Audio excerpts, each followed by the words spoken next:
wading in the water, children. Wade in the water, children. Wade in the water. God's gonna trouble the water. Wade in deep water, children. Wade in deep water, children. Wade in deep water, children. God's gonna trouble the water.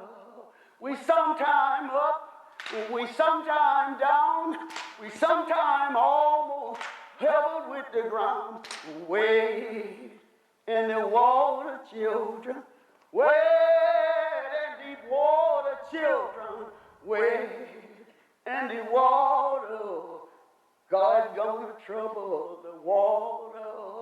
When you're sick and you can't get well, God's gonna trouble the water. Wade in the water, children. Wade in the water. Wade in the water. God's gonna trouble the water.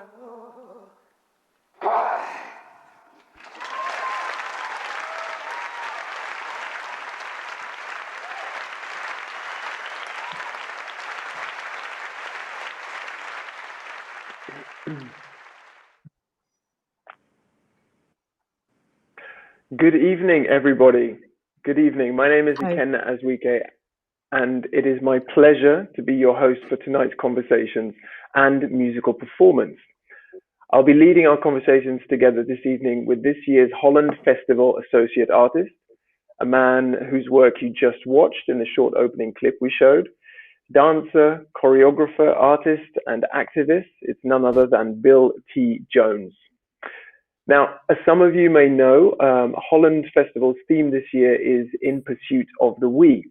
What is it that connects people? And before that happens, what makes someone say to another person, I want to be part of your world? Since the theme was announced, there have been a lot of big developments worldwide. The coronavirus has touched billions of people around the world, and the death of George Floyd, which has sparked an arguably generation-defining conversation about racism globally. The two events make our exploration of whether there is a we this evening even more urgent.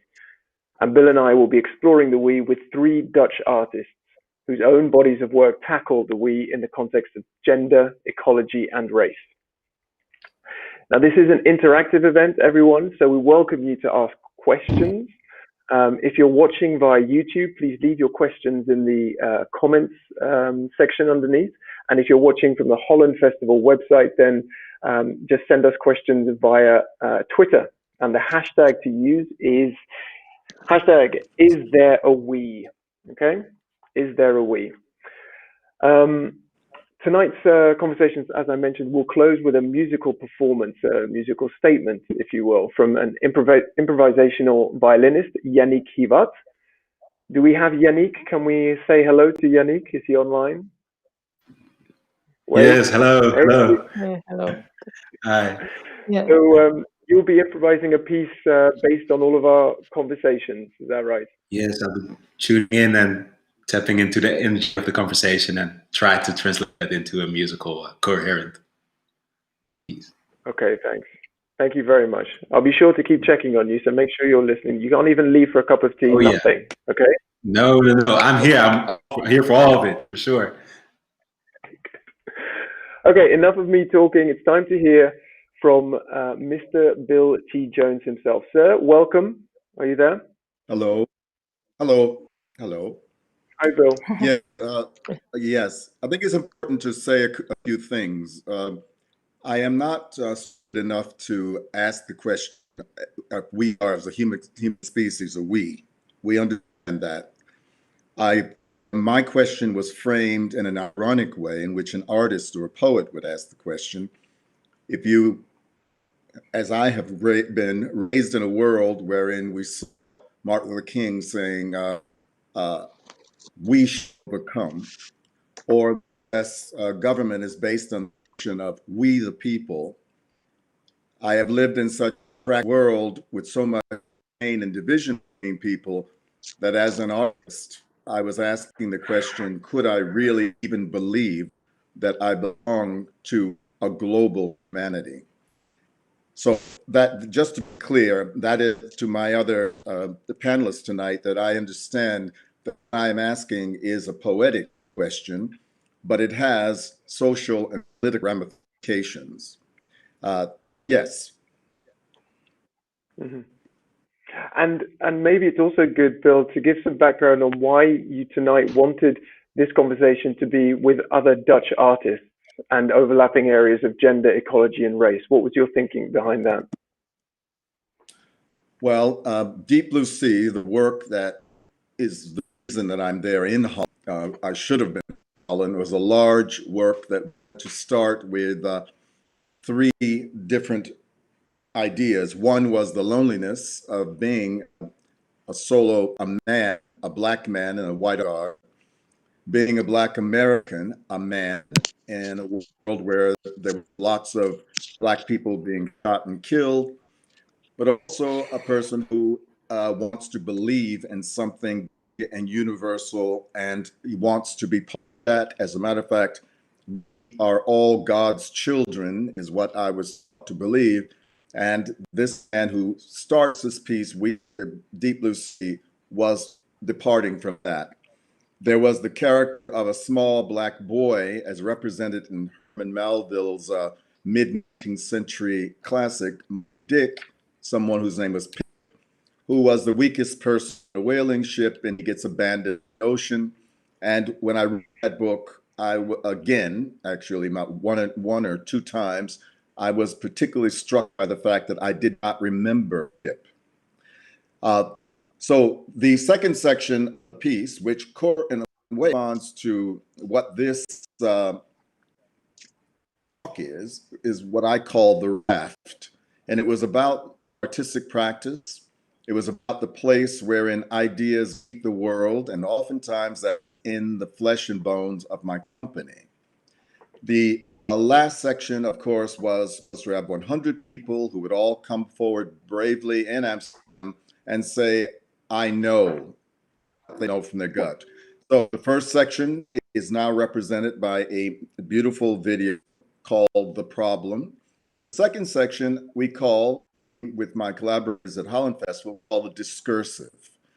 I said to them as we were designing this digital version, who are the people who can feel what I'm feeling now? Who are the artists? And I was thinking they would all be people of color. Who are the artists that could represent all the various conversations around things like ecology, financial inequality, race, sexuality, gender? All of those persons are the new we for me. It's a very difficult time to try to bring all of those communities together because there's so much anger. Trans people are killed literally every day. Trans people are able, except they're not. Women, there's an age-old question of what it means to be a woman. Women really support percent of the sky, as some poet said. Immigrant peoples, people who find a new country. There's so many communities that I wanted to have a talk with artists in Holland with this anxious that we're living, that every day it was before COVID, there's a feeling that people will more together. COVID happened. Bill, COVID, I'm just gonna break in there because the connection is wavering a little bit. But perhaps it's now better. Perhaps try and continue now. Yes, we had a problem with the sound this morning at the check, so I hope it will come back again. Mm-hmm. This is called discoursive. I said at the Holland Festival, you find people who are articulate, impassioned, people who are feeling very much the urge and drive to ask the honest question, are we chasing an impossibility? We understand we have a global economy. Now we even understand that we have a pandemic, the first in history that has united the whole planet. But do we really feel deeply? Do we have a we? That's what this conversation is about. And I wanted to speak as well as listen. Mm-hmm. Okay, thanks very much, Bill. And I think you made it very clear you wanted articulate, impassioned artists, and we have 3 of those this evening. So perhaps I can now introduce all 3 of them. Firstly, is an acclaimed author who spent her life growing up in both Suriname and in the Netherlands, and since publishing her first book with short stories in 1992, she hasn't stopped writing. And her work addresses many urgent themes, not least inequality and migration. And so she will definitely make a wonderful addition to our conversation tonight. Please give a virtual welcome to Ellen Ombre. Hello. Thank you. Can you hear me, Ellen? Hi, hello. Yes, I can hear you perfectly. Great. Yes. Thank you very much for joining us. Our next guest is a queer and anti-racism activist and performance artist whose work centers on making space for the intersections of those communities. She's a very active activist in those spaces, and this year she'll be graduating as a choreographer. So she's a very busy lady. I don't know, though, if that very busy lady is actually online. Oh, she is. Great. Yeah. Naomi Peters, welcome. Thanks. Can you hear me okay? Because yeah, great. Okay, I can hear you. That's good. Okay, and our last guest artist is a digital eco-feminist. That's how she describes herself. And she challenges the traditional divisions between men and women, nature and technology. And she does that through different mediums like video and live performance, photography and installations. I find her work fascinating, and there she is. You can see her with a wonderful t-shirt that says "Stay positive." Note to Welcome, self. Melanie. Note to self. And to me, I'll take it on board too. Okay, so we will be seeing some work from all 3 of our guests. Well, Naomi and Melanie will be showing some of their video work, which we have selected, I should say, and we'll hear a reading from Ellen. But to kick things off, I'd actually like to pick up on what Bill was saying and mentioning the plight of different groups. Trans people are dying every day. We've seen video footage of George Floyd being murdered on screen. But at the same time, one interesting aspect of the we is labels. We see all sorts of communities fighting for labels like he, she, they, trans, bi, etc., wanting visibility. The Black Lives Matter movement. People rightly want a sort of public acknowledgement of their right to be who they are. But the ultimate we is, of course, that we should all simply be humans and part of the human race. So to what extent are labels a help or a hindrance when we're looking for connection with one another? Let's start, Bill. Bill, perhaps you can first reflect on that. Well, I don't know if that is the greatest objective to be completely human. Quite frankly, I think that the human project in the 21st century is political information that will our children and also tell the world. So I'm not quite sure. I think to say that we just all want to be human is a bit sentimental. Well, maybe I can go to Ellen, because Ellen, I know you feel fairly strongly, you resist this,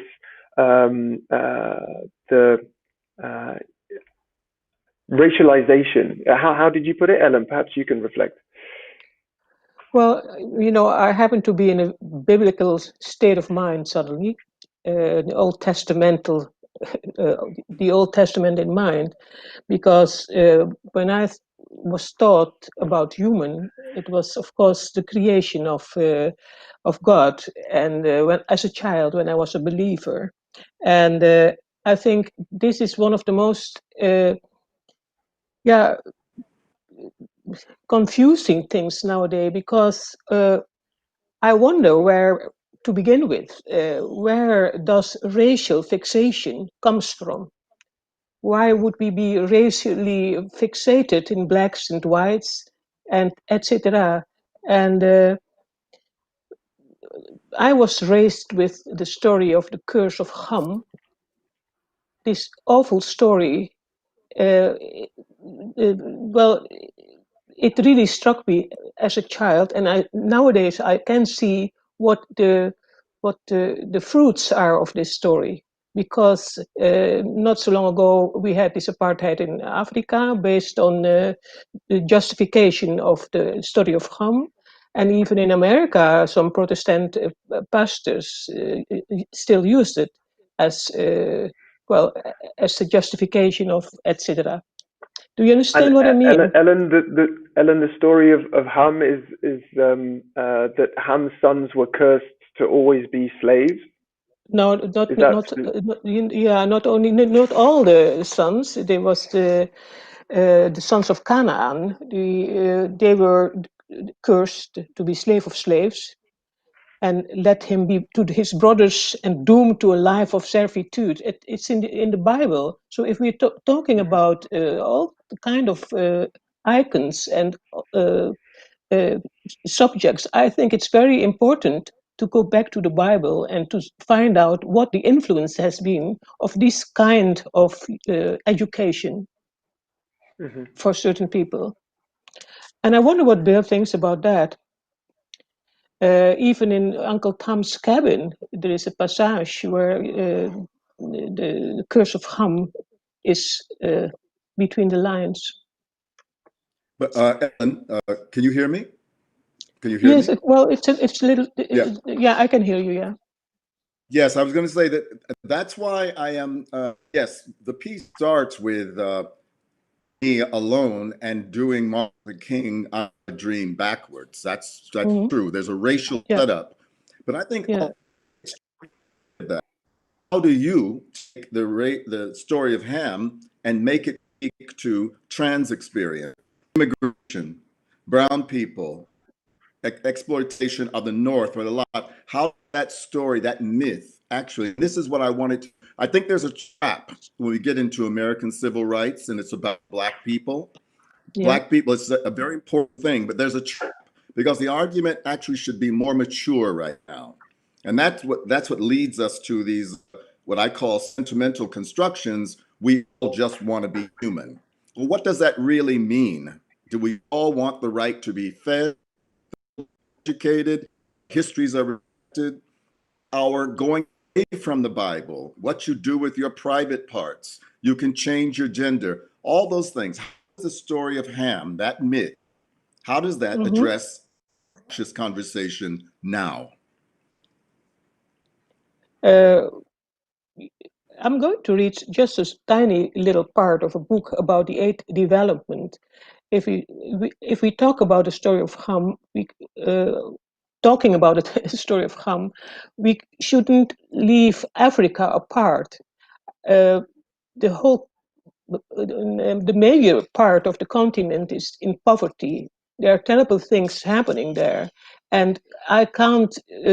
I'm well. I don't feel connected to Africans, perhaps by my ancestors, but it really strikes me that the people from Africa are isolated.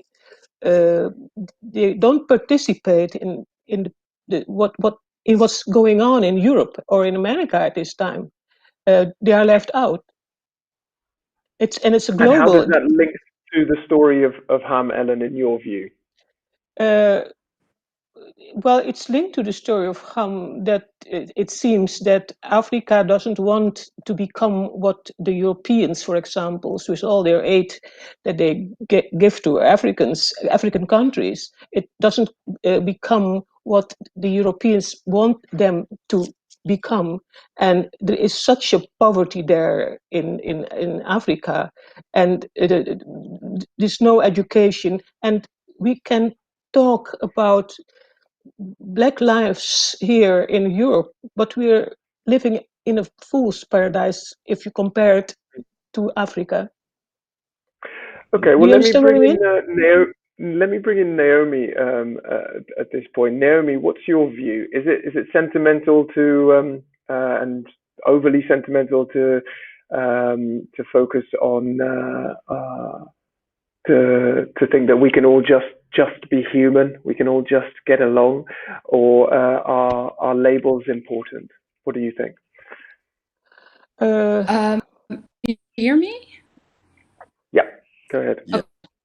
First of all, thank you for the invite, and thank you. It's an honor to be here in all in this presence of people. So thank you for that. So what I think about or about for all humans? Well, I wish that we were all seen like this. I wish this was the case, but it isn't. And history taught us, unfortunately, that there are some people that think and then created a system that upholds or creates or give creative of being superior. So I think it was a little what Bill was saying. I think if I heard it correctly, is who is holding narrative, who has power, etc., etc. So in that sense, I wish that we all could just have the label human, but mm, I think the position that I have, being black, being a woman, being black, being a woman, being queer, uh, being from working class, I do not come from a history that I've been seen as a human being. I hope you're trying to get what I'm saying. I don't come from this history. I come from a different kind of history, and this history isn't done yet. This history is not played out yet. We're still fighting certain systems that have been placed from that moment on, and and there's another part in this, right? There's also part in naming oneself. I have to think about Audre Lorde, and when she uses the term lesbian, like I don't call myself a lesbian, but I totally agree with in her narrative or in her theory, or how do you ever want to call it, naming yourself is power. So I guess from a marginalized perspective, thinking about certain words that aren't there. That's why we invent or create words to name ourselves, because we exist, our reality exists, our being exists. And so I feel that you need to use labels, because at the same time, you don't use them for yourself. I use this for myself always. I use them because I walk in a political world, or I walk in the society, and the society wants to name me. And sometimes I'm like, no, you don't have the right to name me. I have the right to name myself. So instead of being named an animal or dirty or abnormal, whatever, I choose to call myself black, because black people or people with my color are seen as dirty, are seen as animals, are seen as all of this other bullshit that is not true. Because of this history, because of these notions that are have been created, that I think, especially if people call it black people, that we're fighting against those who choose to fight. Others, well, I don't want to say choose to close their eyes. Position subsystem that I can excuse you sometime of the work, but yeah, I don't. I hope I And, made. and Yeah, definitely. I think it's a very powerful statement, Naomi. Bill, when you talk about the we, in the sense of when you said, "Are we chasing an impossibility?" Going back to that, the statement, "We shall overcome." Who is in that we? A very good question, isn't it? Mhm. We should come from the view of those persons who are excluded. We still find a I'm not sure I get the quote right, but in the publishing that 90% of everything that is written for people who aren't white people. Not, I should say published. 90% is for people who are white people. That means that say we shall come. We're now speaking as a group that is demanding kind of participation. Very important. Are we getting closer, Naomi? I think you were very articulate, but the question are saying, are we hung up on our labels? Are we hung up on the name, taking a name that pushes us away from other people? I said, go ahead. That's what I mean by politics. I'm Naomi. Melanie, do you believe that you define yourself from someone else? Is somebody catch? Could you just repeat the question one more time? Or I think it was for you. The question is for you, Melanie, and I think it was along the lines of to what extent do you let yourself be defined by labels? Was that right, Bill? I was saying, Is it a good strategy? Yeah. So first of all, I want to acknowledge, Bill, that I heard you say that this was artists from the Netherlands, POC only, and I'm a white person. This is how I define myself. And I'm taking up this space here. And it was also in my question, like, why should I be on this panel? You know, especially if you are expressing that you have rage. What comes to me, is this a safe space? And I want to leave if this is makes it safer. So, you know, these are all thoughts. You're welcome to be here. Thank you so much. Thank you so much. And also, I had this run through some like POC friends of mine, like, do I need to be on this panel? And I'm sure there's a lot of POC artists from the Netherlands who could easily take my place. So I just acknowledge that. And yeah, now I'm here. So what I see about labels is it's like true on both levels. It can be super liberating to have a label for something.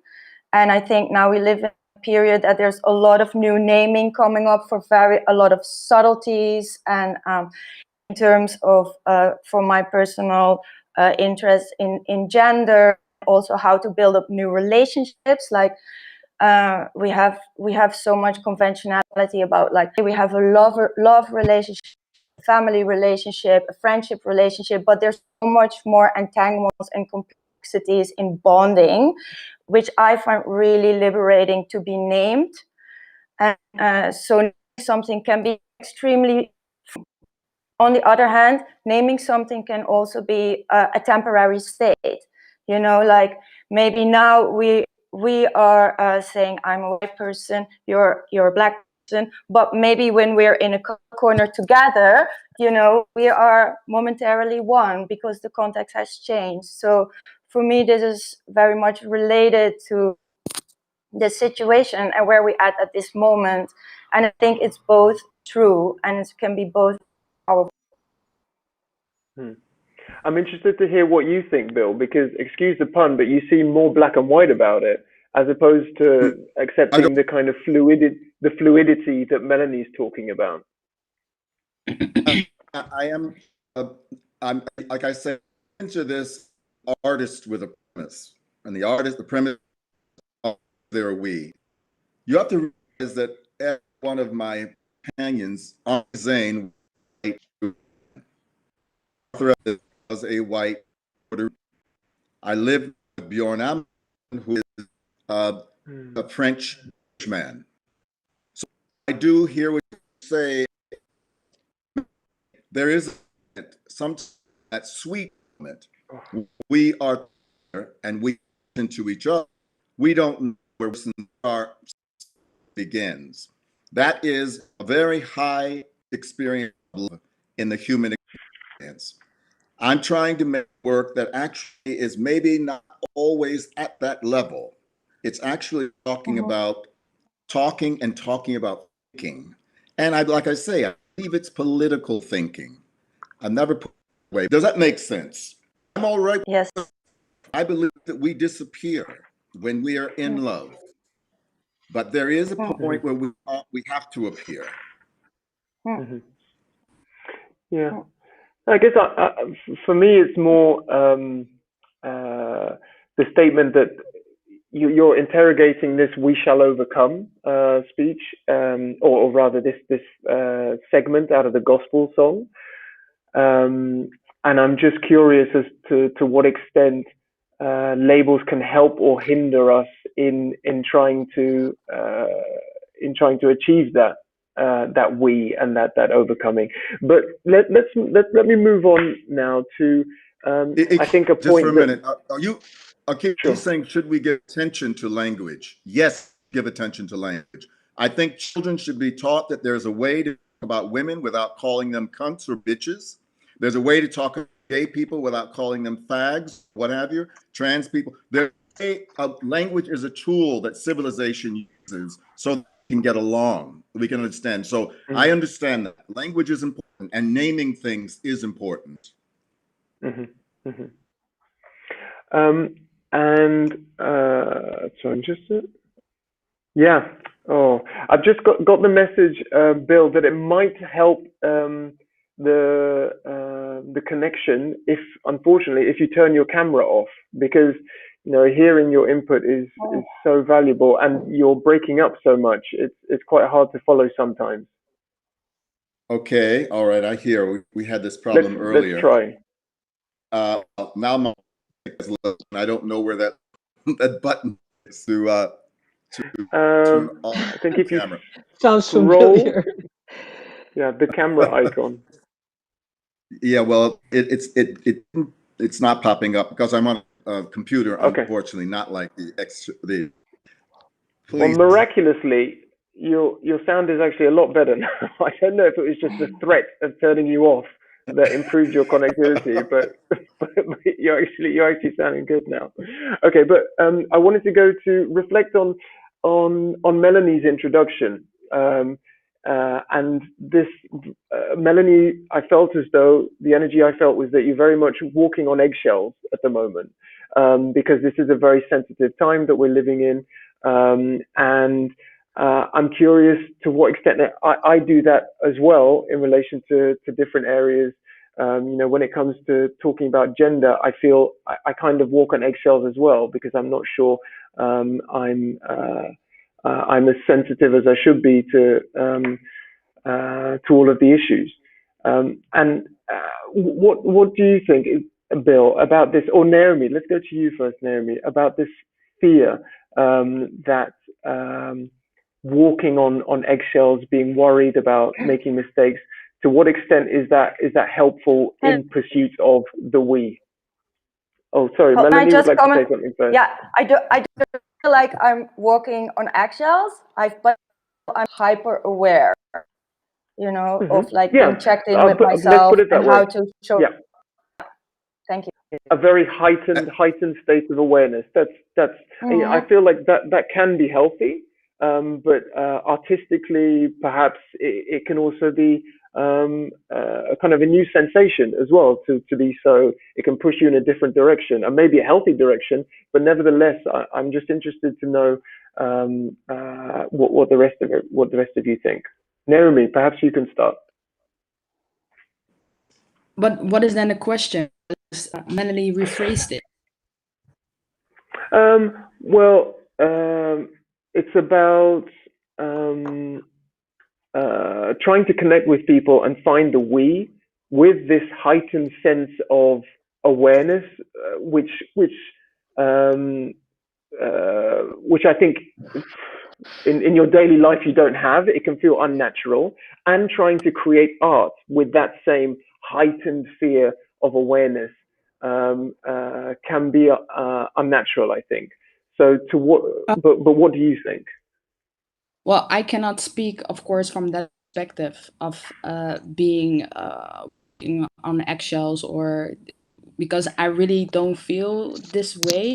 I walk on eggshells, so I can only talk from myself, and cannot talk from Melanie. So I cannot give an answer on that. I think it's beautiful, the introduction. I wanted to go on, but I think it's beautiful, the introduction that Melanie gave. I think we're moving into a world and I hope that we're moving into a world that people acknowledge their privileges. And I also have privileges. I have able privileges. I have light skin privilege. I have other privileges I also walk around with. So I think it's nice that we're in a world that people acknowledge privileges and be open and about them. Have an open talk about them. To use that your art, I guess. For myself, I'm very in taking my own reality to my art. I can only say in relation to political that I'm doing. Also to other artists, like artists that I meet or have conversations with.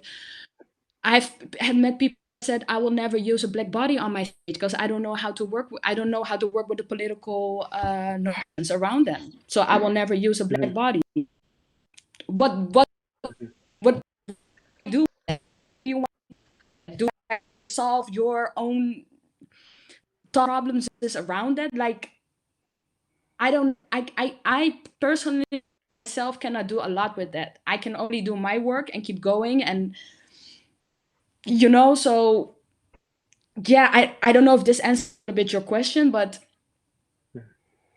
I guess of course I walk on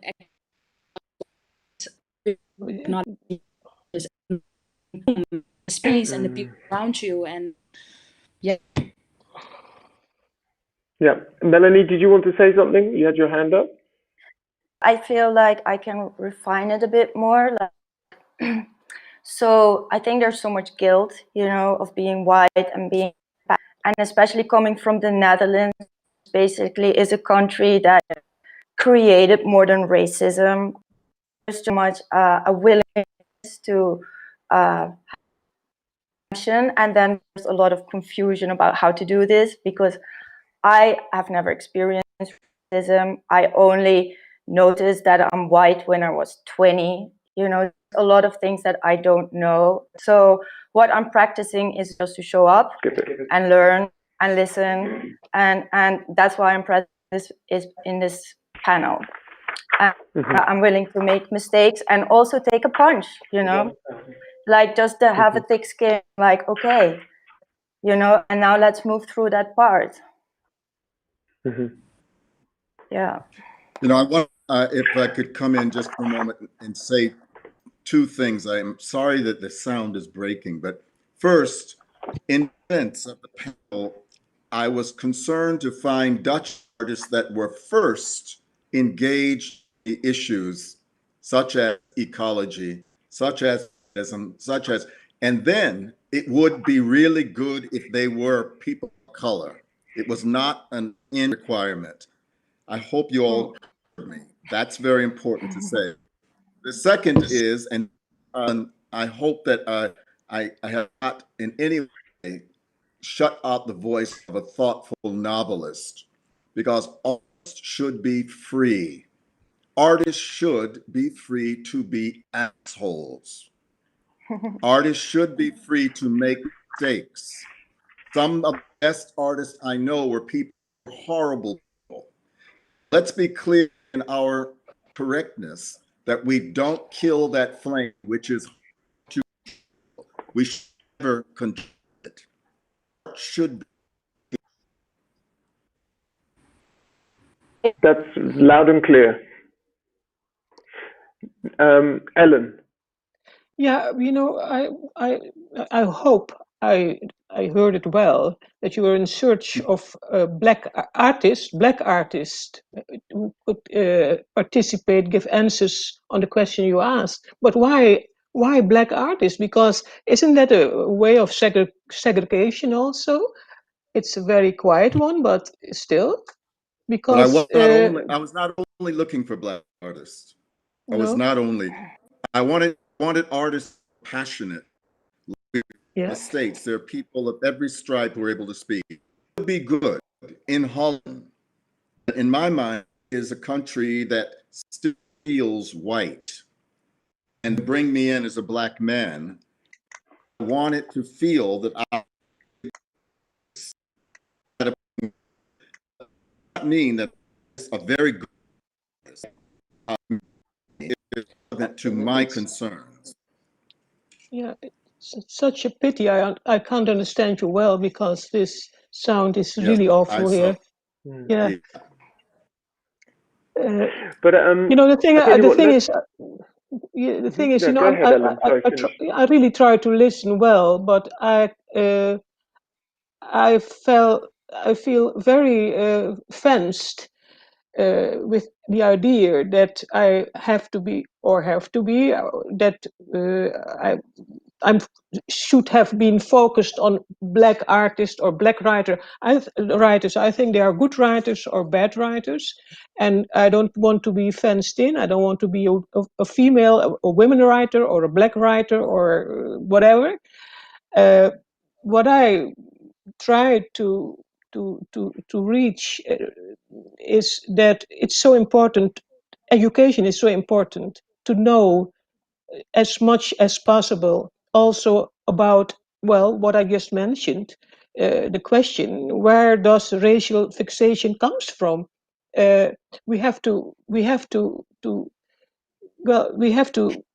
look clearly about the backgrounds of that. And sometimes I feel very lonely in a black community, because I don't feel the only thing I have in common with so-called black people is perhaps the color of my skin, but that's all. And it's the same with white people. And so it's very difficult for me to understand. And it's walking on eggs. It's I don't understand that, I because feel that Naomi would like to make a contribution there. Naomi.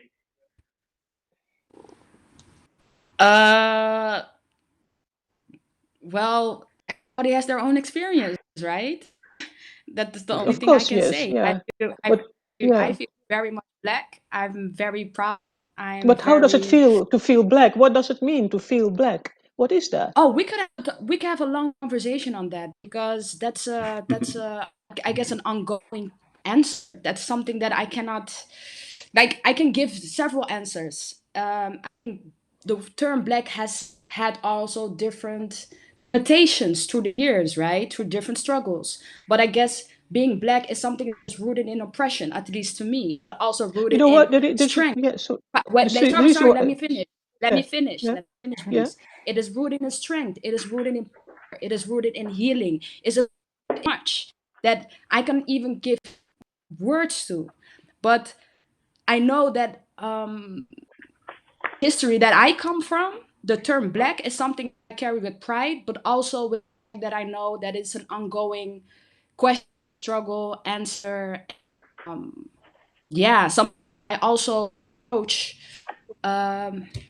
How do you say it? Fluid, or I don't know if fluid is the right word, but flexible, or I approach. I don't know. It changes over time. It changes, I guess, maybe with my age, it will change struggles, but really relating it to the Netherlands, the term zwart, the term black, and that is a long conversation that we can have. And I guess also that I can for anybody. The reason why I asked this question is that when Mr. Obama was chosen as the president of America, I was part of my family were there, colored people, and one of them said, Obama is not a black man. And I was shocked. I said, why isn't he black? Why isn't he black? Then this man said, well, he doesn't know anything about slavery. And so it's such a complicated thing to isolate yourself in a color, fence yourself in, and I have got more of these experiences, which make me, well, I don't have that we feeling with black people at all, because there may be some very nice people among colored people, but not, I don't want, it's so dangerous to fence yourself in a kind of color cage. And do you agree with me? Can I say, do you hear me? Hello? Yeah, yes, go ahead, Naomi. Yeah. Okay. Now you're actually to some. No, I don't hear you now. Oh, that's sorry. I don't hear you now. No, no, that's a pity. Hold on, Ellen. Ikenna, let's just focus on Naomi for a second. Yeah, okay. Perhaps okay. I want Bill, if you would ask on my behalf to Ellen, what is your relationship to the discussion about white supremacy. Let's Hello? not talk about black and white. Yes. Do you hear me? Am I back? Yeah. Hold on a second. We're having internet issues. Okay, let us try one more time to hear from Naomi. Hello? And after Naomi's response, I would like to go to a question from the audience. So Naomi, we're going to try one more time. Go for it. Do you hear me? Do you hear me, please? Come and go. It's a Babylonian confusion. Try again, Naomi. Yeah. Okay. Go ahead. I'm gonna speak. I hope you hear me. Yeah. Yes. So what we're saying is actually we're talking about this conversation now is actually about blackness, like performing. Then we actually come also a little bit into performativity of race, right? Like how do you perform your blackness, and are you in line with what maybe a dominant group within the black community or with blackness group? I don't know how do I formulate it right? Do you hear me? Yes, we do. Yes. Go ahead. Okay. Yes. So if you have this group within the black community, if you're not participating in this, I don't know, cultural behaviors, then you're not seen as black, right? So we have constructed a certain racial behavior around being black. And if you don't behave, you're out of the group because you're not black. And that's a conversation that I guess we have to have amongst our people. And I say amongst our people, everybody, those who have the conversation, put it like this. But I guess that's a conversation of who's black, not what is it to be black, how does blackness perform, how black walk, that's that. I carry the label, but also, of course, as skin color, because I feel I carry this, and I hope this little bit of an answer. No, this stops. Yeah, it stopped suddenly, but we got the gist of your point. I'd like to, at this point, let me just go. It's all really interesting stuff. You don't have to look so disappointed, Naomi. We did hear most of what you said. I'd like to go to a question from the audience from Washina Nizak, who asks, how do you, the artists, express or bring the we into your artistic work? Let's go to Melanie. We haven't heard from you for a while, Melanie. How do you try and address the we in your work? I try to address the we by different views.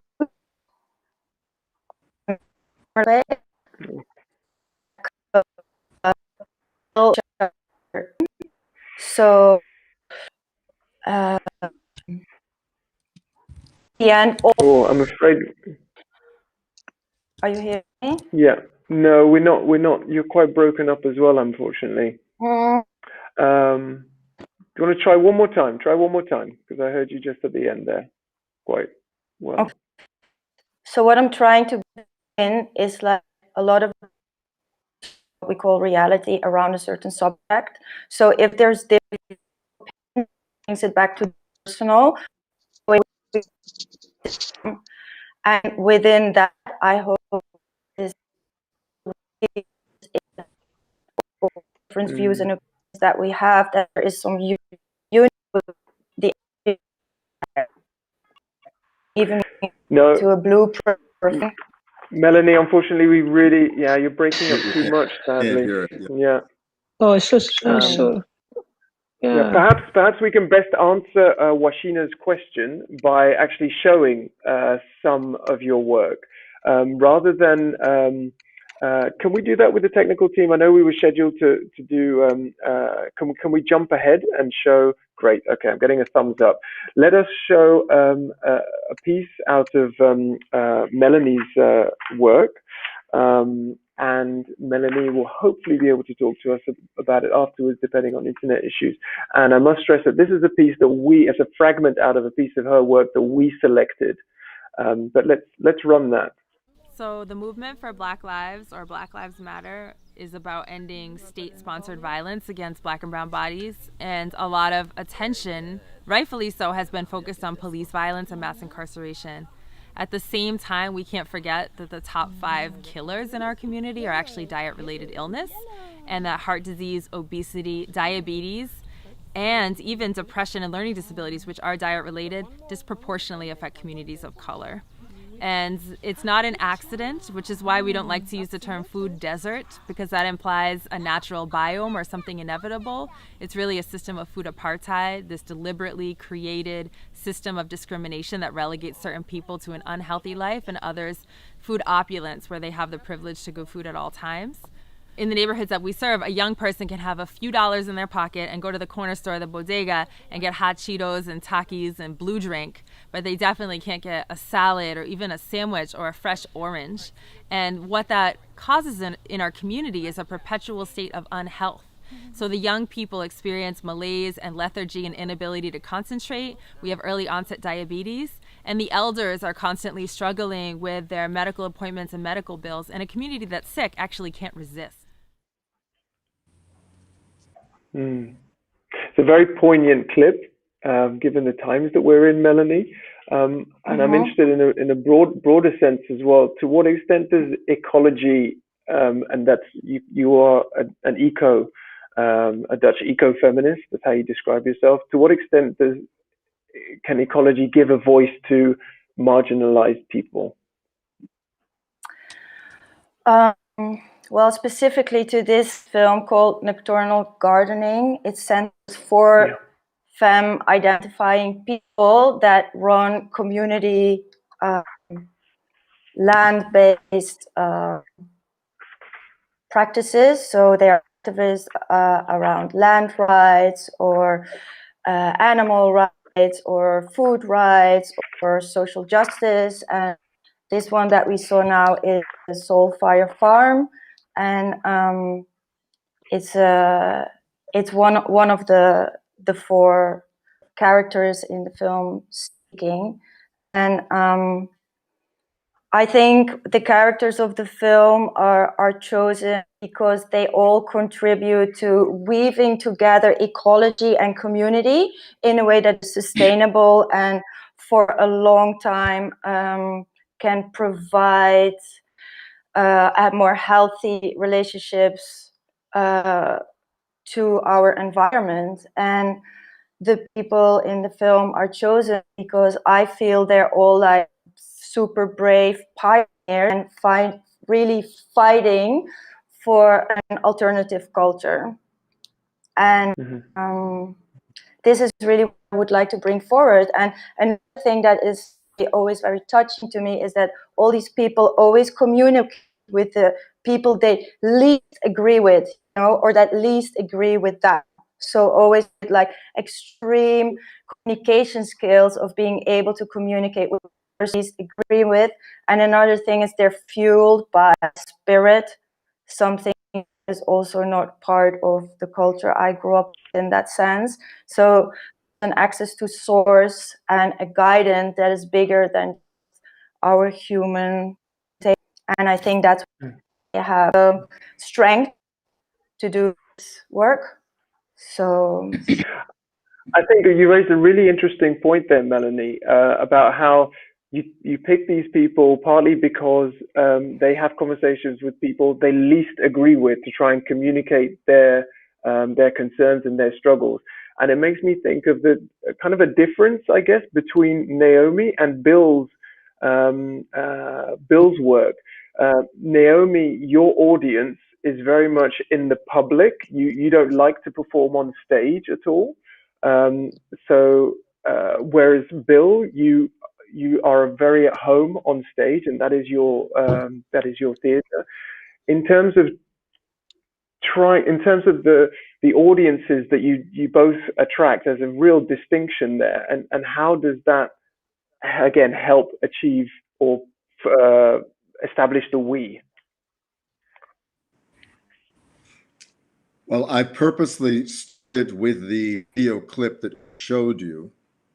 That is how I work with large, diverse groups of people.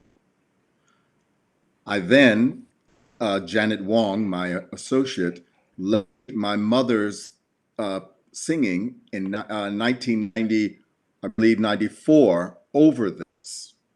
So you have a large public canvas and you have something intimate that speaks to me about my personal history and its relationship to Black culture. That is the lesson I'm trying to teach, and that is the notes, the emotion I'm trying to arouse in an audience. And the audience is a large audience, it's a diverse audience. But how do you, I mean, your audience is people who buy tickets to come and see the show, I guess. I'm just thinking in terms of what Melanie said about if you are, these are activists who are trying to speak to the people, they reach out to people who they least agree with, so they actively seek them out. Whereas you're in control of the diverse players, as it were, on the stage. But what about the audience? I can't control the audience. Mm-hmm. And I'm an artist I'm an artist like Helen is an artist. We choose that is not to every artist, but it's true to us. Yeah, exactly. But Naomi, for instance, you actively kind of walked away from the stage because you wanted to seek out a specific audience, or did that go differently for you? I think that it's a little harsh to say that I walk out of the stage. I'm still there. I'm still there. But I do enjoy creating works, or I do see creating or organizing demonstrations as creating a choreography. And I feel that my intentions that I have with my artwork, I can put them also in, of course, logically, or actually vice versa. The intention that I have in my activist work, I can put in my artwork, but the same also around. So for me, within my work, within performances in a theater, I feel I can be a little bit more um, not vague, not what is the word? Fluid, ambiguous. Ambitious. Ambiguous. Ambitious. Ambiguous. Yeah. Ambiguous. I can be Ambitious. ambiguous. No, ambiguous. Ambiguous. Ambiguous. Ambiguous. On the streets, I'm very clear. This is what I stand for. This is it, and I'm very hard, you can say, and also in what I say. And within performance piece, theater pieces, I feel I can be a bit more, yeah, search a little bit more for this we. On the streets, I'm a little bit harsh in this, but the public is equally important. Although I feel more some certain piece, certain performance objects or gestures makes more sense doing them in the public than doing them in a theater.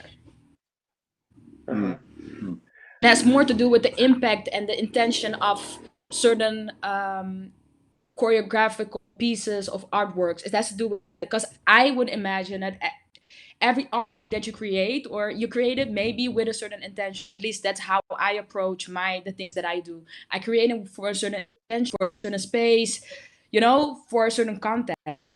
And the moment that I leave and I enter another context, I have to adapt to that, right? So in a sense, then a different kind of way of doing my art will appear. And this could be that I'm standing with a sign, or indeed chanting.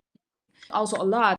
This chanting become also an artist, I guess. The way I chant, the words that I choose, the rhythm, etc. This all has become a certain performativity. So I can only say it has to do with the impact of the certain artwork that I create or perform.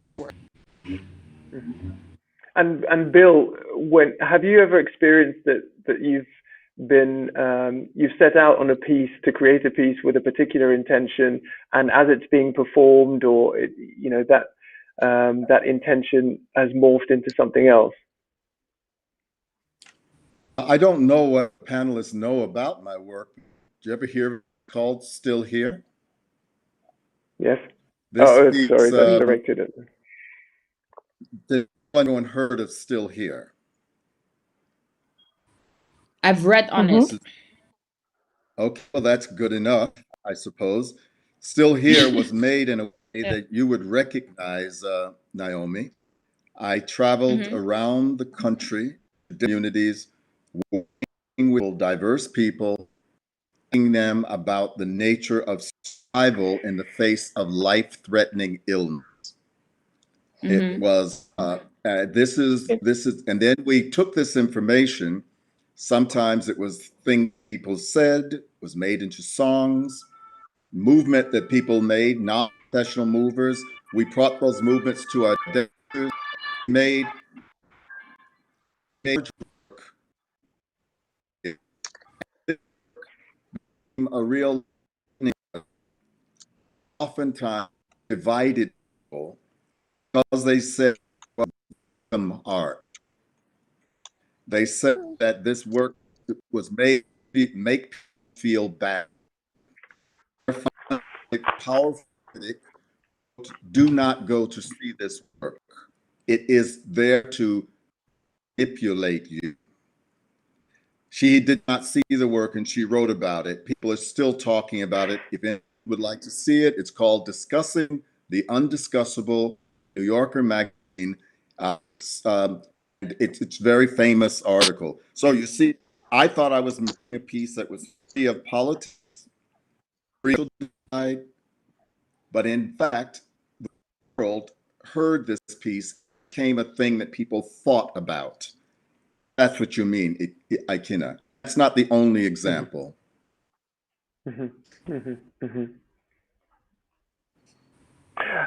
At this point, maybe it would be nice to actually see a piece of Naomi's work. She just referred to it.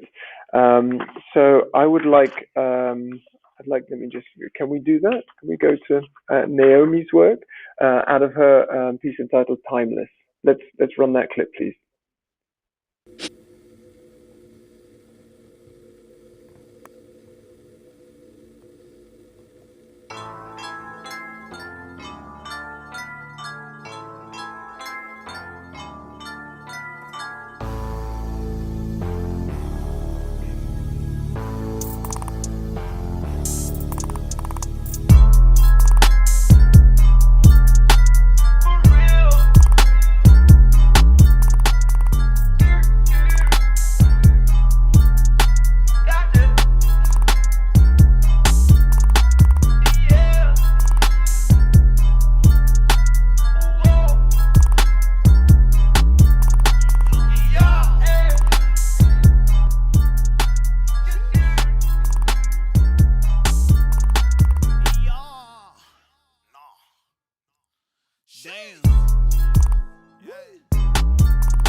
Really made me smile watching that. Oh, it's made Bill smile as well.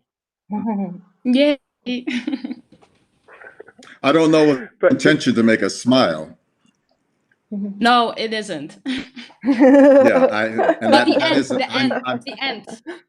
but the end is. The smile to make you smile. clenched fist, and but that ending is joyous.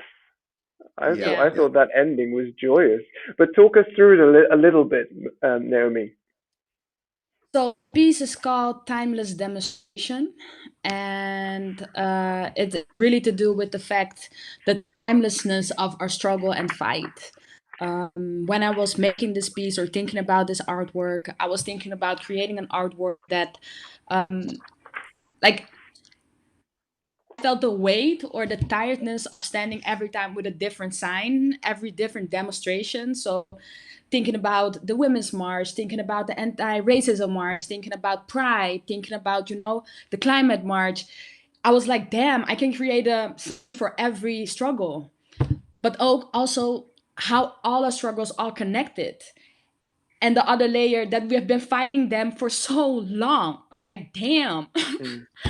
Long. Still we have to keep going. So it was a little bit layered within this kind of notions. And it's also really understanding that there, and quoting Audre Lorde in this also, understanding that there is no thing as a single issue struggle because we do not live single issue lives. And we should fight all oppressive systems in hand. And this is a little bit what timeless demonstration is about. It's really putting intersectionality into practice and examining how different are these different struggles, because within this work, different bodies, this person who was black, trans, in a wheelchair. You had this person who was dealing with body issues, body positivity, people dealing with mental health, people dealing with intersex, and while being black, but also feminine expression. So create all of them and just show the world and show each other that we're all connected in this and that we need each other. And so that was a beautiful experience also for me as an artist to go through. And I could tell just a little part that in relation to the audience, I was very much fixed on this white audience, right? I was very much fixed on, I have to educate. If people are going to watch me as a black body on stage, I need to educate them. And through this whole process of art making, I was realizing, but hold up, who am I creating art for? Am I doing for this white audience to educate them? Or am I creating for myself? For my own healing, for my own, I don't know, releasing or whatever. And if the intention is to educate, then it is a personal choice. So this artwork was, instead of this need to educate, was this actually pretty healing, because I worked myself out, placing myself as the dominant story, but connecting it to other people, connected to other struggles. And the wish is we all need to hold hands and fight these systems together. And did you figure it out, Naomi? What was the answer? So go ahead, Bill. Ikenna, I think it's very important. Let's make sure the first fight any artist has is with themselves, finding how they're going to do what they do and what they want to do.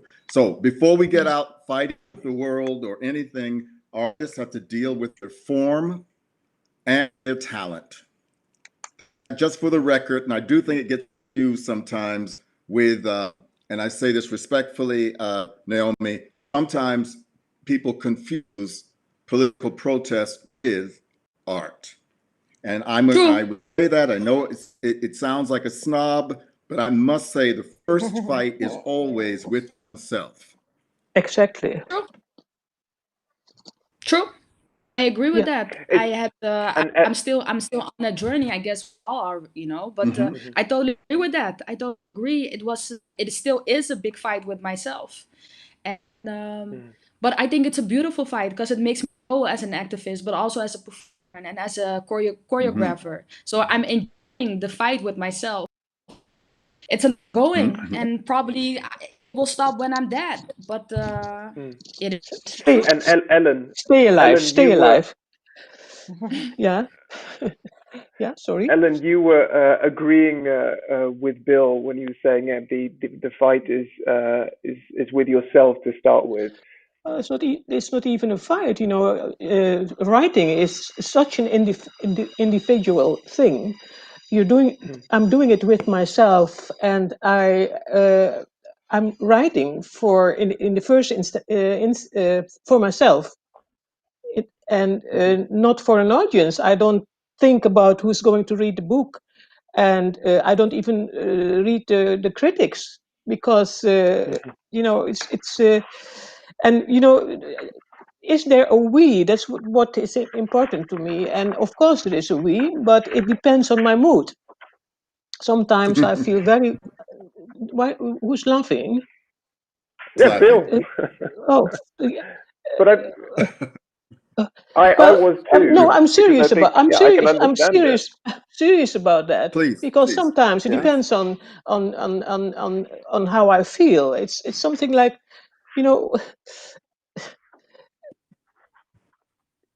to me, the most important thing is to get informed and to read and to know.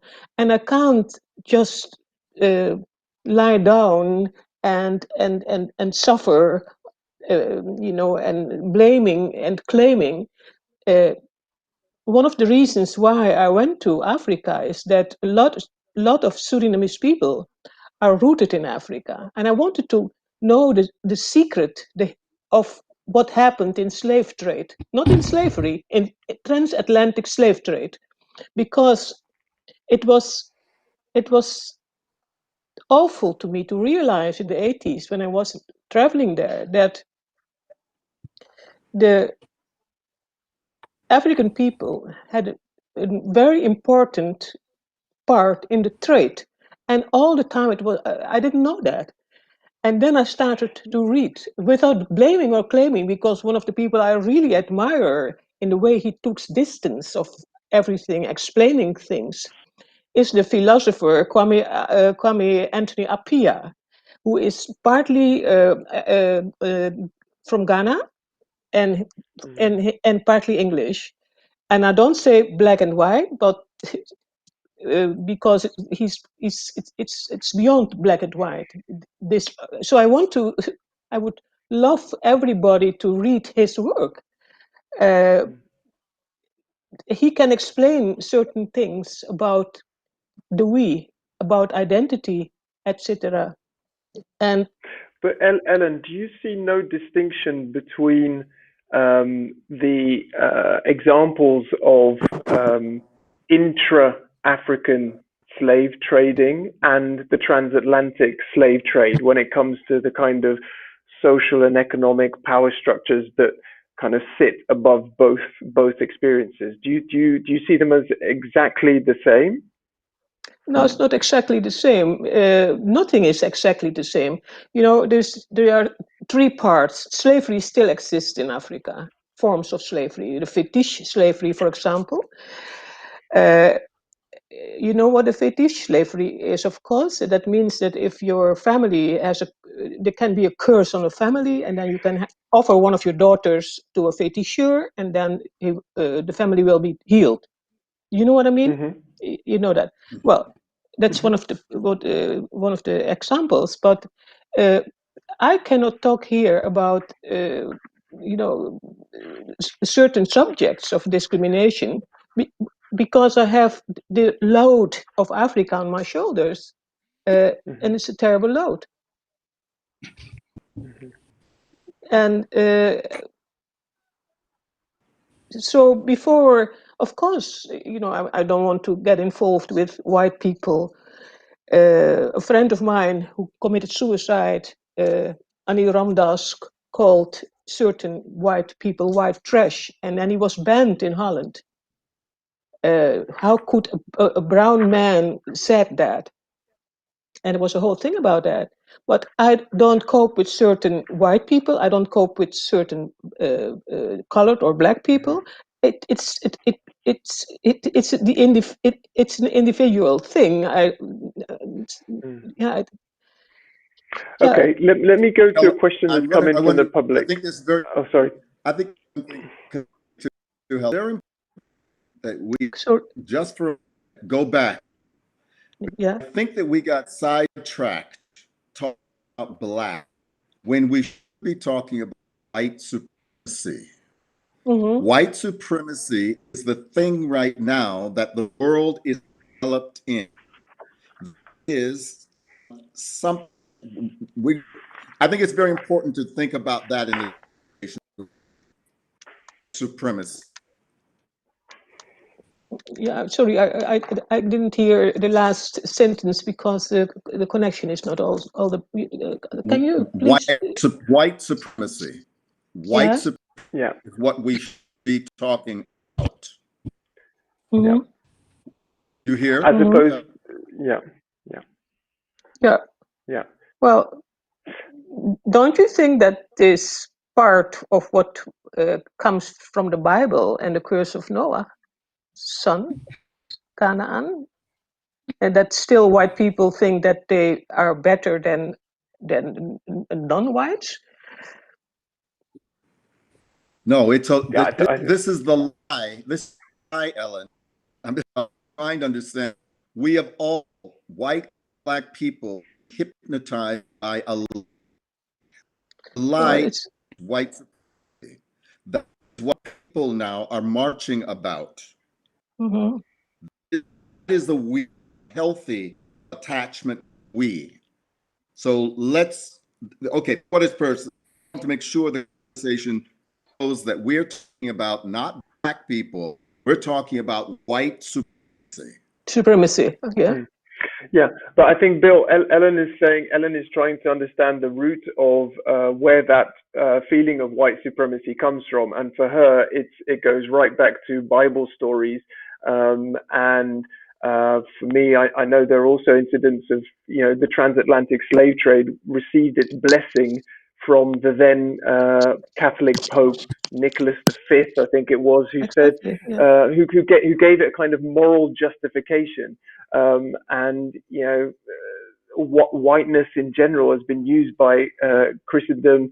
So when I'm traveling, to villages in the eastern, very quiet parts of Nigeria, I will still see a Jesus with blue eyes and blonde hair hanging up. So I think, without wanting to put words in your mouth, Ellen, you are partly also talking about white supremacy, but trying to understand the influence of maybe these biblical stories is in where we are today. Is that it? Yeah. Perhaps I want to have a distance from it, because it's like like magic. I don't believe in white supremacy. It is there, of course, it's there. But I think sometimes if you stop talking about something, it dies, and it's very, very. Well, I think black people die. I think that's true, but I don't know. Well, Yeah, black I think people that's. die. But listen, Sorry, listen. don't understand me wrong. Black people die, but there's also something that's, well, black people die, but it's very difficult to mention it here after Floyd was killed so brutally. But so many black people kill black people. Why is that?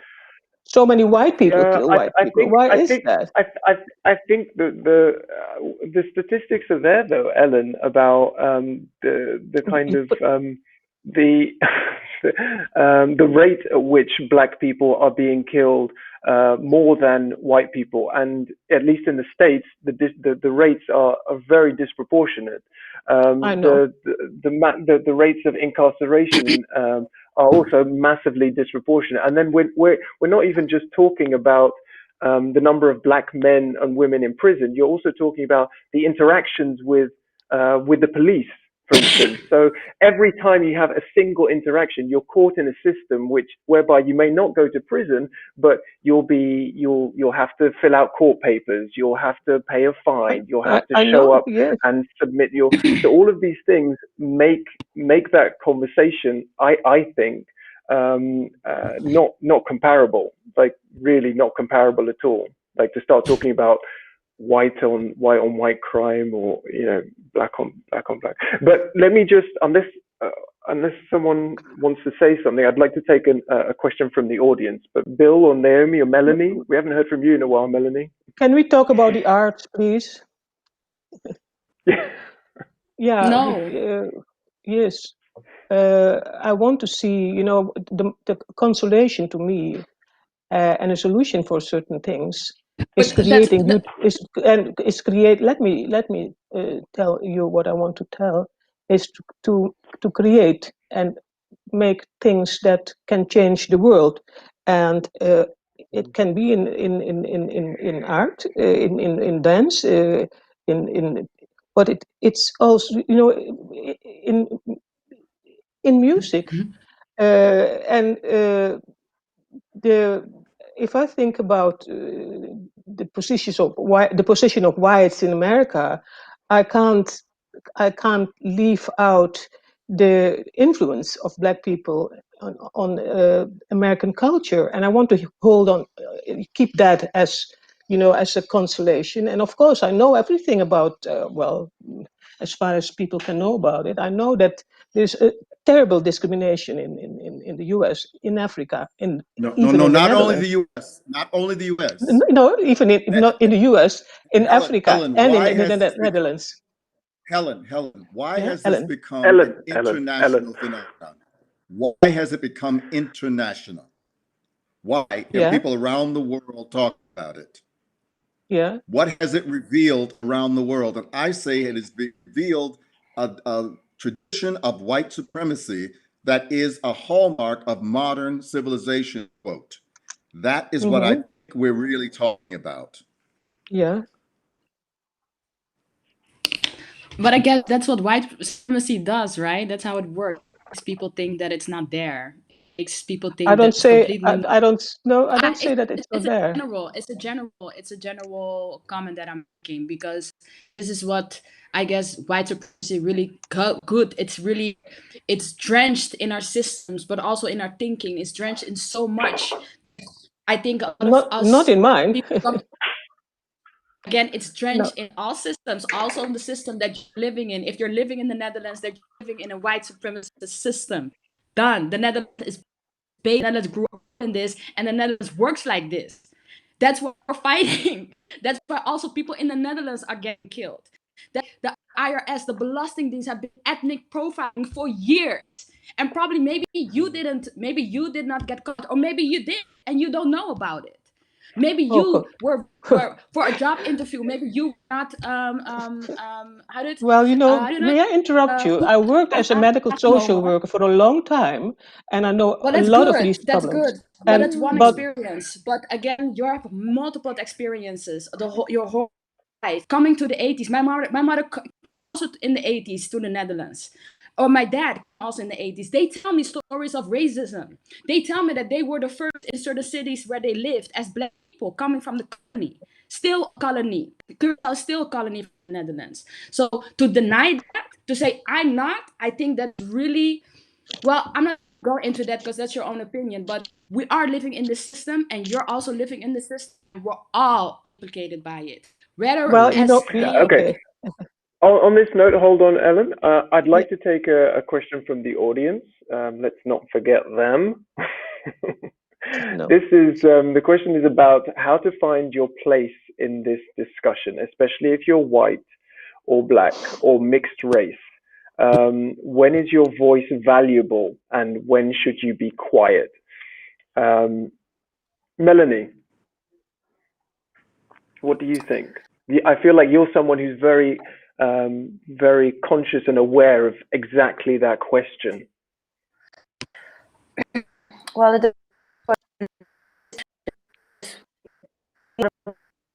Oh, I can't hear you so well. It's a shame. Try once more. Okay. It depends what is meant, who's asking, and and I feel intention is to be and to celebrate diversity, to create a safe container for people to come together. And this what I feel really passionate about, and that's why I also really admire Bill's work, because that's how I see work Bill's doing. And what I do is that I feel super driven to contribute in that people and uplift. Okay. And Bill, what's your reaction to that? It sounds as though Melanie wants to. She bases. Or did you hear her reaction? In part, I heard maybe three-quarters of it. Yes. Yeah. Mm-hmm. Well, yeah. You know, I was once of the mind that the truth will set you free. That is something that also comes from our Judeo-Christian heritage, correct? Mm-hmm. I was trying to make a work that had the kind of clarity of feeling and directness that I like my mother's singing her prayer. That's one strategy. I've also taken a strategy of an intellectual approach to art making, that it is highly subjective and that it has meanings that are beyond our ability to speak it. That's why I say that I am an artist, not a politician or a religious leader. I think that they're very different functions. Something closer to a class, but not the same. So art should be able to speak with a loud and beautiful voice that not everyone can hear at the same time. That's a very important lesson from modernism. But we have to have faith that form, intention can land on the ears of some people. And I think that that is artistic, and I think that's all.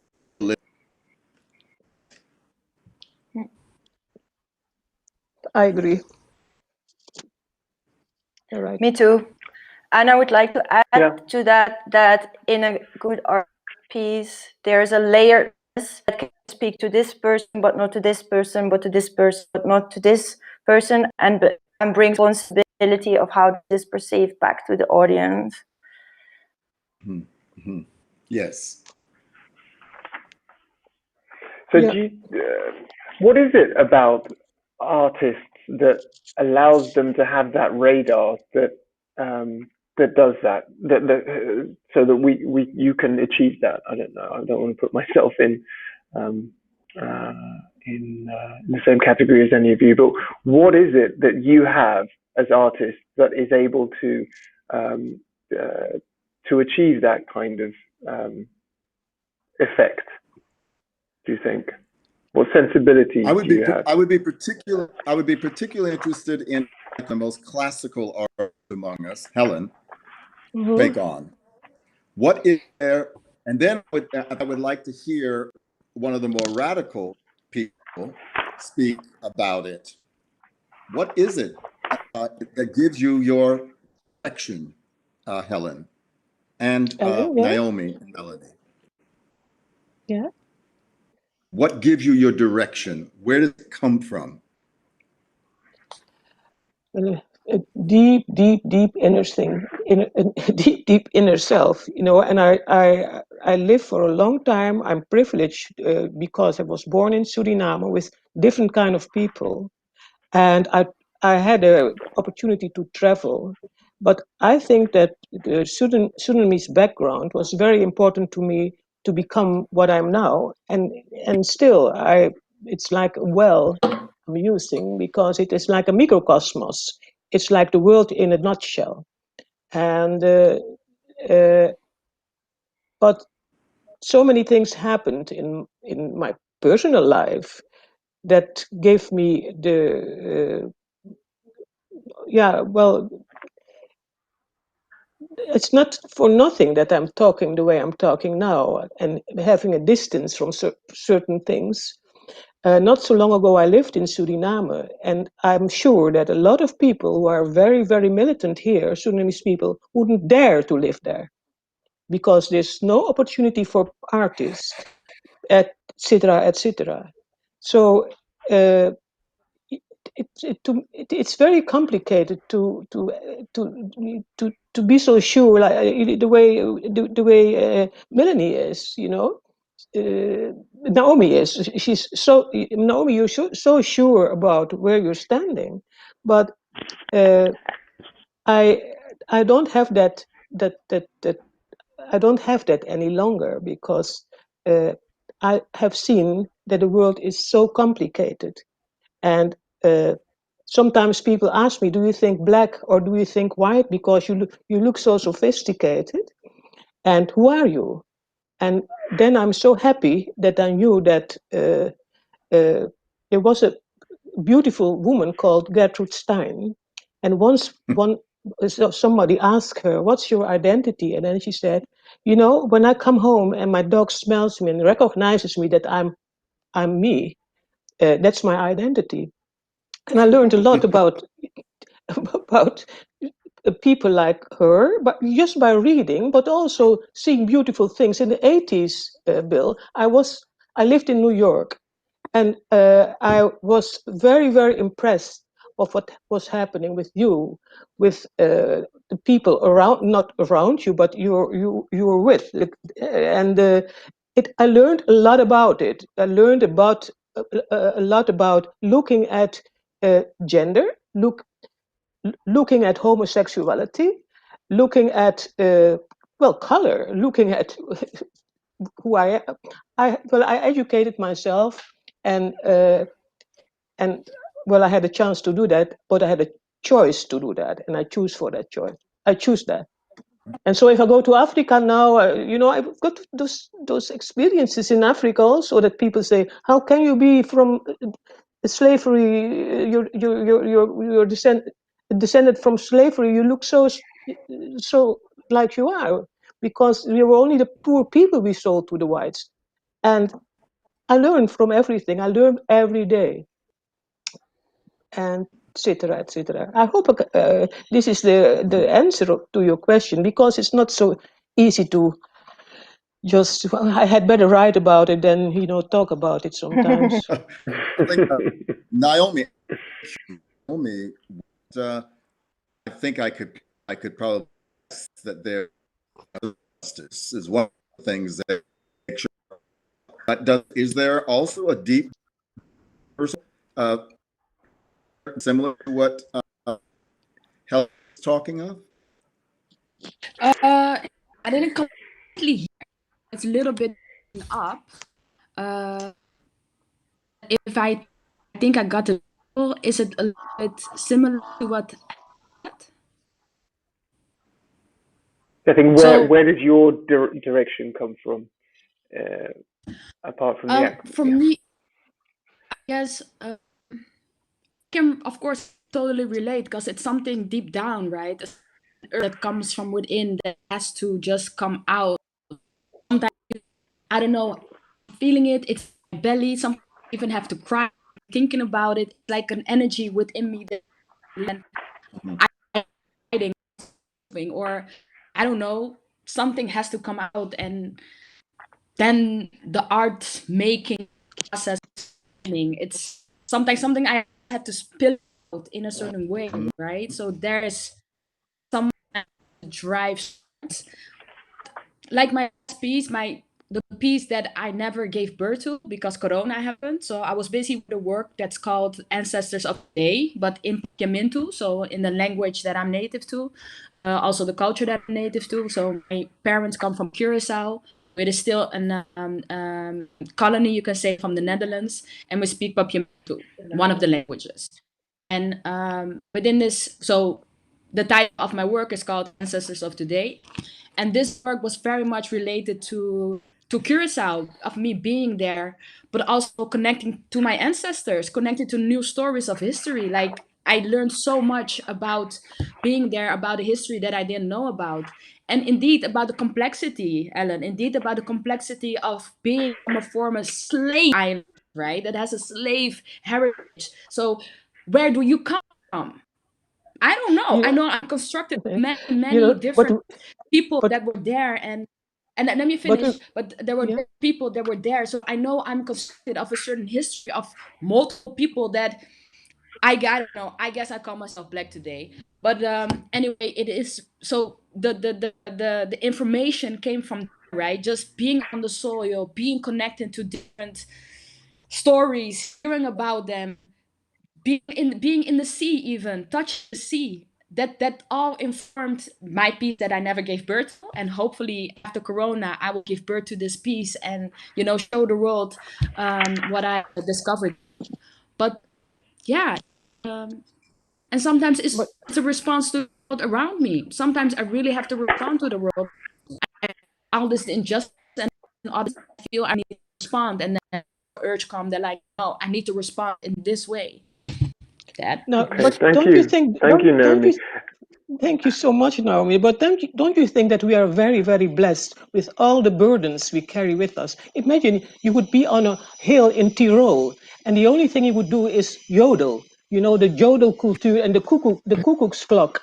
That's the isolation of these people. We are blessed people in a sense, and we're adding something to the world to make the world better. And you know, let's hope that a change is going to come. Okay, Yes, Yeah.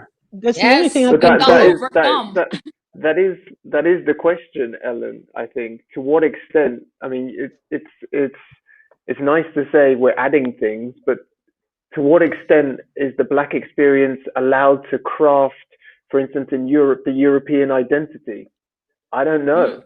I mean, certainly certain things are cherry picked from Black culture. That's for Yes, sure. But to what yeah. extent does it go both ways? I don't know. But before you continue, it's more of just a remark. I'd like to go to Melanie and just to pick up on Bill's question to you all. What is your direction? Where do you get your direction from? Main fuel is anger, and I'm trying to accumulate that in a big ball and use it as energy until it like bursts. And within the burst, there is like an urgency for bonding, big trust, humor, connection, playfulness, and just like the celebration of life and the secretness of life, and just hunger of the amazement of all that complexity and all that pain and all that pleasure that's possible within this little time we have in this body. Yeah. Formal beauty, is that part of what you go in search of? Formal beauty? No. I mean, the image is a very powerful tool, of course, and I would say the beauty comes more out of the beauty of the sensation than looking for. Yeah, that's another really difficult question. Like, what is beauty? Yeah.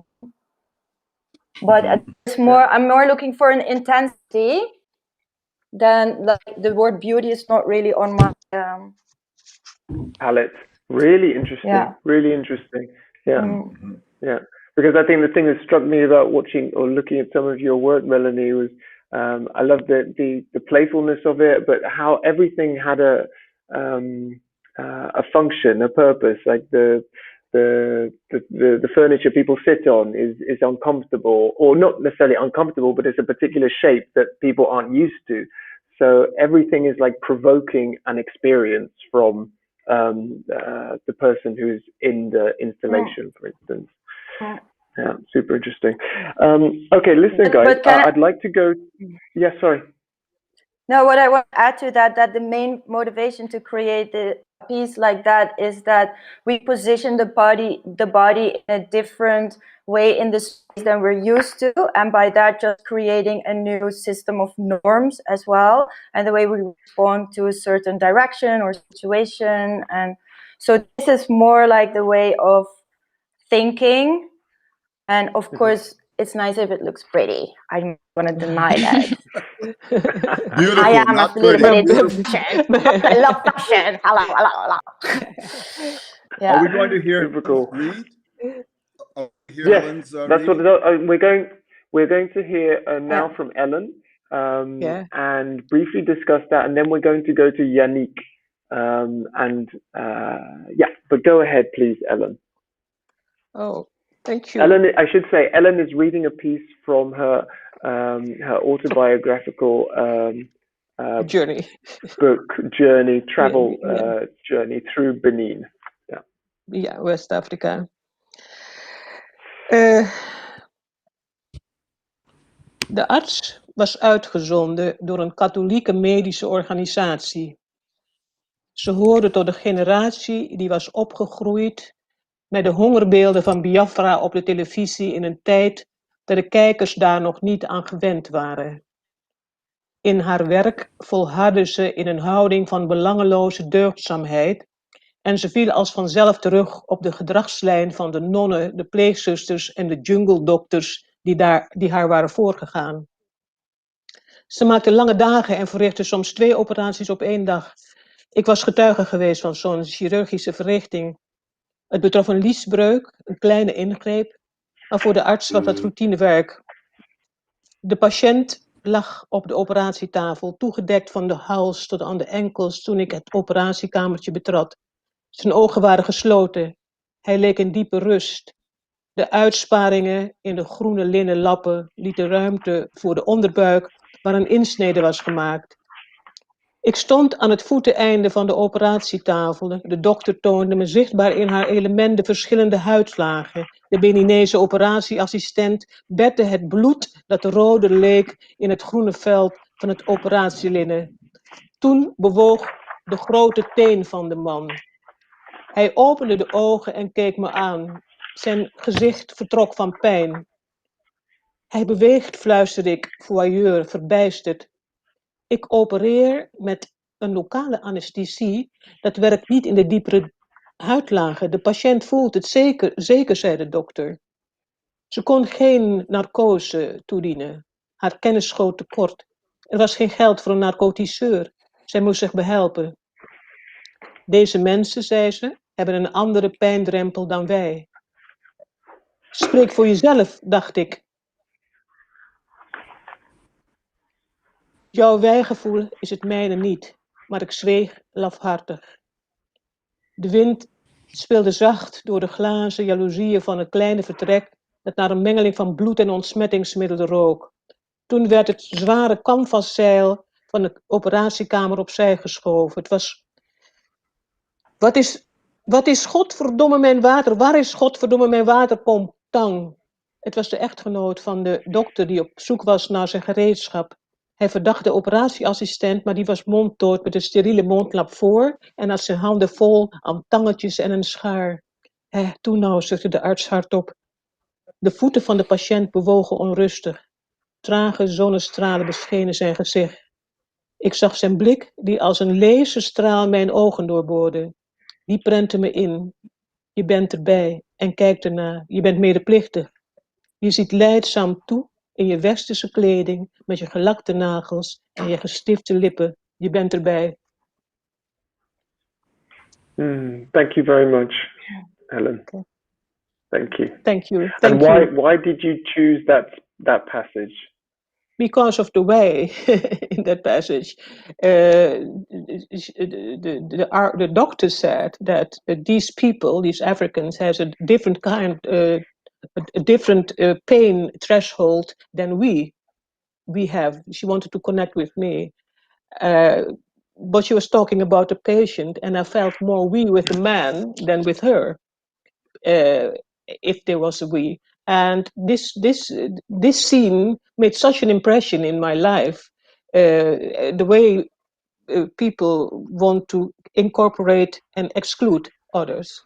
I was incorporated by this lady, and excluded myself, but I couldn't do anything.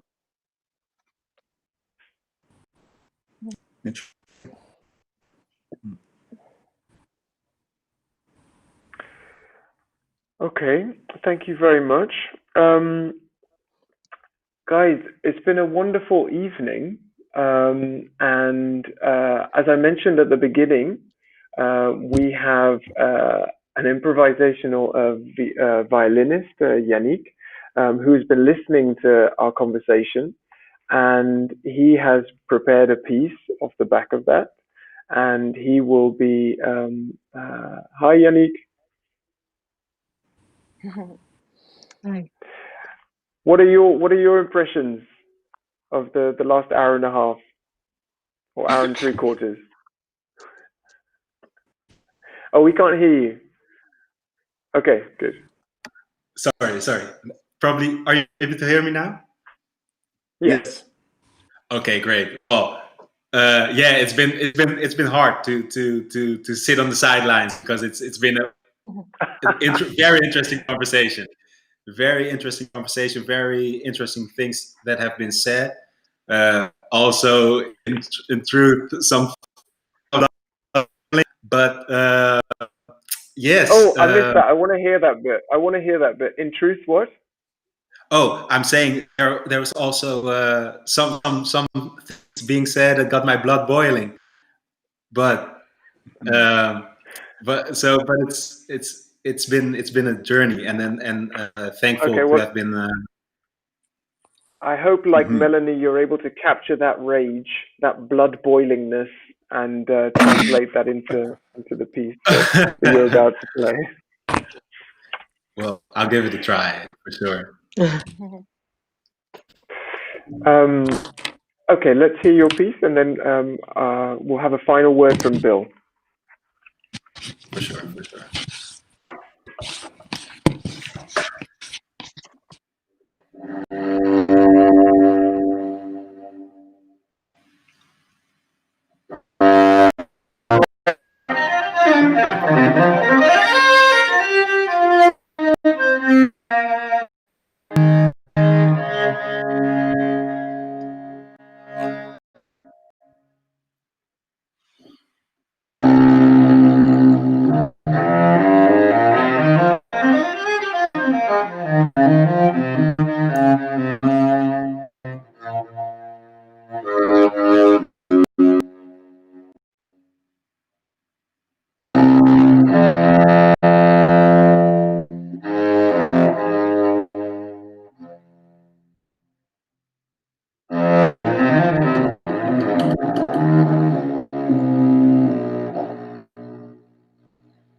Thank you very much.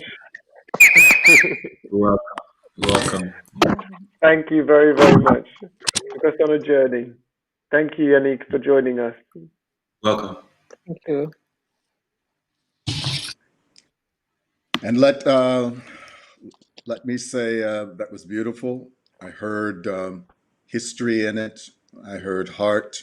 I heard mind in it.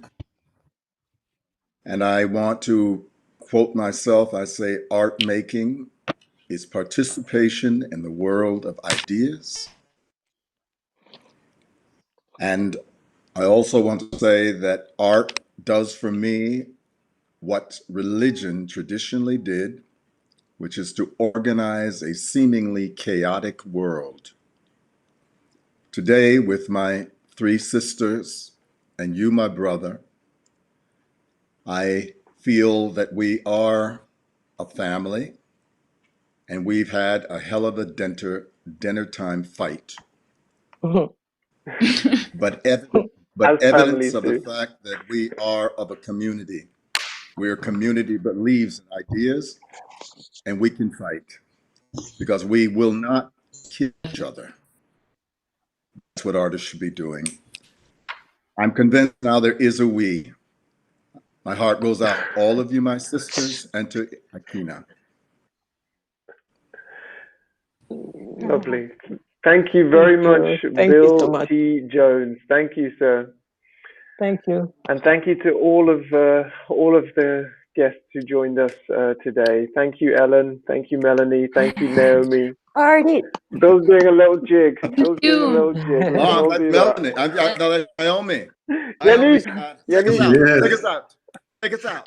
Take us out. Play, bro. Play, bro. Take us out, Yannick. Take us out. Take it out. Take it out. Take it out. Take it out. Come on, Naomi. Come on. Come on. We need you. Come on. Come on. Work it. Work it. Work it. Work it. Work it. Goodbye, everybody. Bye-bye. Take care, everyone. Thank you so much. Thank you. Thank you. Thank you. Take care. Peace.